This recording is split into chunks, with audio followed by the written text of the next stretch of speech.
বাংলাদেশ স্বাধীন করো। আপনারা জোরে স্লোগান ধরেন, আমার দেশ তোমার দেশ, বাংলাদেশ বাংলাদেশ, আমার দেশ তোমার দেশ, বাংলাদেশ বাংলাদেশ, স্বাধীন করো স্বাধীন করো, বাংলাদেশ স্বাধীন করো।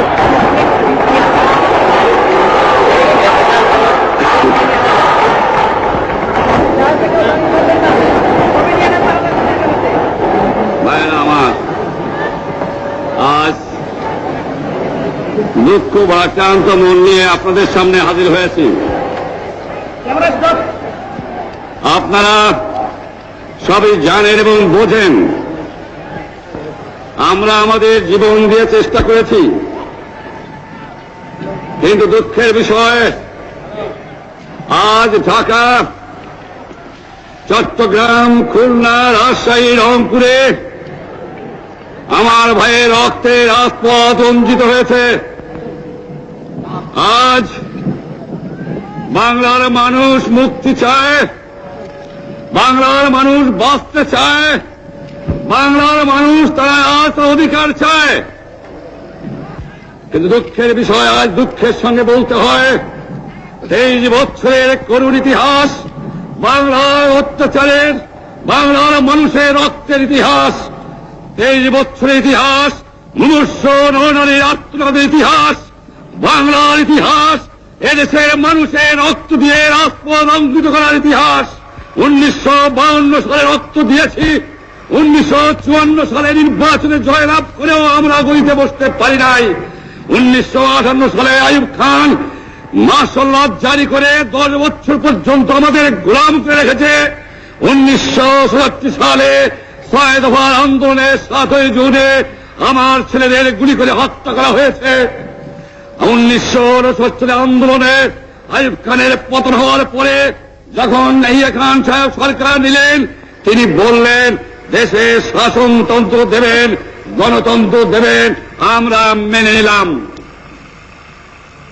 তারপরে অনেক ইতিহাস হয়ে গেল, নির্বাচন হল। আপনারা জানেন দোষ কি আমাদের? আজকে আমি প্রেসিডেন্ট ইয়াহিয়া খান সাহেবের সঙ্গে দেখা করেছি, আপনারা জানেন, আলাপ আলোচনা করেছি।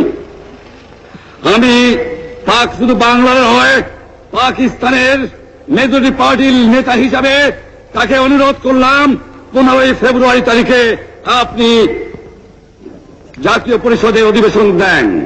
তিনি আমার কথা রাখলেন না, তিনি রাখলেন ভুট্টো সাহেবের কথা। তিনি বললেন প্রথম সপ্তাহে মাসে হবে, তিনি মানে নিলেন। আমরা বললাম ঠিক আছে, আমরা অ্যাসেম্বলিতে বসবো, আমরা আলোচনা করব। আমি বললাম বক্তৃতার মধ্যে অ্যাসেম্বলির মধ্যে আলোচনা করব। এমনকি আমি এ পর্যন্ত বললাম যদি কেউ ন্যায্য কথা বলে, আমরা সংখ্যায় বেশি হলেও একজন যদিও সে হয়, তার ন্যায্য কথা আমরা মেনে নেব। আসুন বসি, আমরা আলাপ করে শাসনতন্ত্র তৈরি করি। তিনি বললেন পশ্চিম পাকিস্তানের মেম্বাররা যদি এখানে আসে তাহলে কসাইখানা হবে অ্যাসেম্বলি। যদি কেউ অ্যাসেম্বলিতে আসে তাহলে পেশোয়ার থেকে করাচি পর্যন্ত দোকান জোর করে বন্ধ করা হবে। তারপরেও যদি কেউ আসে তাকে সন্ন্যাসার করা হবে। আমি বললাম অ্যাসেম্বলি চলবে। তারপরে হঠাৎ 1 তারিখে অ্যাসেম্বলি বন্ধ করে দেওয়া হলো। কি পেলাম আমরা? আমার পয়সা দিয়ে অস্ত্র কিনেছি বহিঃশত্রু আক্রমণ থেকে দেশকে রক্ষা করার জন্য। আজ সেই অস্ত্র ব্যবহার হচ্ছে আমার দেশের গরিব দুঃখিনী অস্ত্র মানুষের বিরুদ্ধে, তার বুকের উপরে হচ্ছে গুলি। আমরা পাকিস্তানের সংখ্যাগুরু, আমরা বাঙালিরা যখনই ক্ষমতায় যাওয়ার চেষ্টা করেছি, যখনই এদেশের মালিক হবার চেষ্টা করেছি, তখনই তারা আমাদের উপরে ঝাঁপিয়ে পড়েছেন। তারা আমাদের ভাই। আমি বলেছি তাদের কাছে এই কথা যে আপনারা কেন আপনার ভাইয়ের বুকে গুলি মারবেন? আপনাদের রাখা হয়েছে যদি বহিঃশত্রু আক্রমণ করে তার থেকে দেশকে রক্ষা করার জন্য। তারপরে উনি বললেন যে আমার নামে বলেছেন, আমি নাকি বলে স্বীকার করেছি যে 10ই তারিখে রাউন্ড টেবল কনফারেন্স হবে। আমি উনাকে একথা বলে দেবার চাই, আমি তাকে তা বলি নাই। টেলিফোনে আমার সঙ্গে তার কথা হয়। তাকে আমি বলেছিলাম জনাব ইয়াহিয়া খান সাহেব, আপনি পাকিস্তানের প্রেসিডেন্ট, দেখে যান, ঢাকায় আসেন কিভাবে আমার গরিবের উপরে, আমার বাংলার মানুষের অবুকের উপরে গুলি করা হয়েছে, কি করে আমার মায়ের কোল খালি করা হয়েছে, কি করে মানুষকে হত্যা করা হয়েছে। আপনি আসুন, দেখুন, বিচার করুন, তারপরে আপনি ঠিক করুন। আমি এই কথা বলেছিলাম।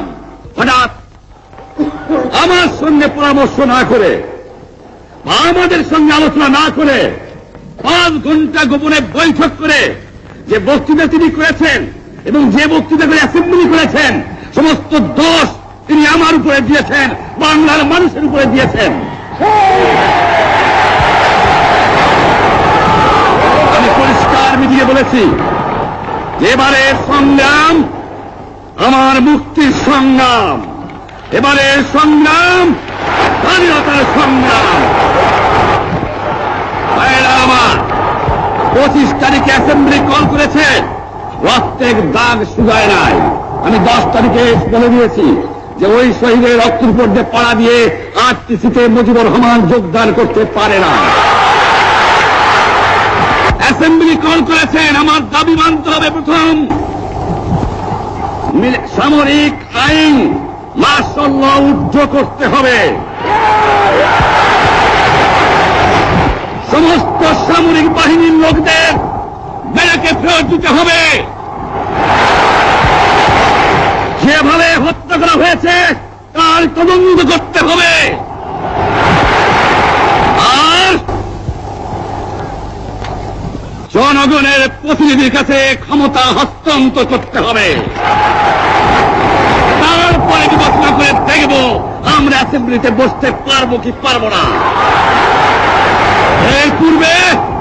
এর পূর্বে অ্যাসেম্বলিতে বসার, আমরা অ্যাসেম্বলিতে বসতে আমরা পারি না। জনগণ সে অধিকার আমাকে দেয় নাই। ভাইয়েরা আমার, তোমরা আমার উপর বিশ্বাস আছে? আমি প্রধানমন্ত্রিত্ব চাই না, আমরা দেশের মানুষের অধিকার চাই। আর যদি একটা গুলি চলে, আর যদি আমার লোকের উপর হত্যা করা হয়, তোমাদের উপর কাছে আমার অনুরোধ রইল, প্রত্যেক ঘরে ঘরে দুর্গ করে তোলো। তোমাদের যা কিছু আছে তাই নিয়ে শত্রুর মোকাবেলা করতে হবে এবং জীবনের তরে রাস্তাঘাট যা যা আছে সবকিছু আমি যদি হুকুম দিতে নাও পারি, তোমরা বন্ধ করে দেবে। আমি পরিষ্কার অক্ষরে বলে দেবার চাই যে আজ থেকে এই বাংলাদেশে কোর্ট কাছারি, আদালত, ফৌজদারি, শিক্ষা প্রতিষ্ঠান অনির্দিষ্টকালের জন্য বন্ধ থাকবে। গরিবের যাতে কষ্ট না হয়, যাতে আমার মানুষ কষ্ট না করে, সেই জন্য সমস্ত অন্যান্য জিনিসগুলো আছে সেগুলোর হরতাল কাল থেকে চলবে না। রিক্সা ঘোড়াগাড়ি চলবে, রেল চলবে, লঞ্চ চলবে। শুধু সেক্রেটারিয়েট, সুপ্রিম কোর্ট, হাইকোর্ট, জজ কোর্ট, সেমি গভর্নমেন্ট দপ্তরগুলো ওয়াবদা, কোন কিছু চলবে না। 28 তারিখে কর্মচারীদের বেতন নিয়ে আসবেন। এরপরে যদি বেতন দেওয়া না হয়, আর যদি একটা গুলি চলে, আর যদি আমার লোকের উপর হত্যা করা হয়, তোমাদের উপর কাছে আমার অনুরোধ রইল, প্রত্যেক ঘরে ঘরে দুর্গ করে তোলো।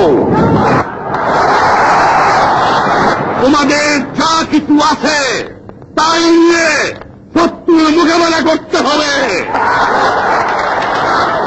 এবং জীবনের স্তরে রাস্তাঘাট যা যা আছে সবকিছু আমি যদি হুকুম দিতে নাও পারি, তোমরা বন্ধ করে দেবে।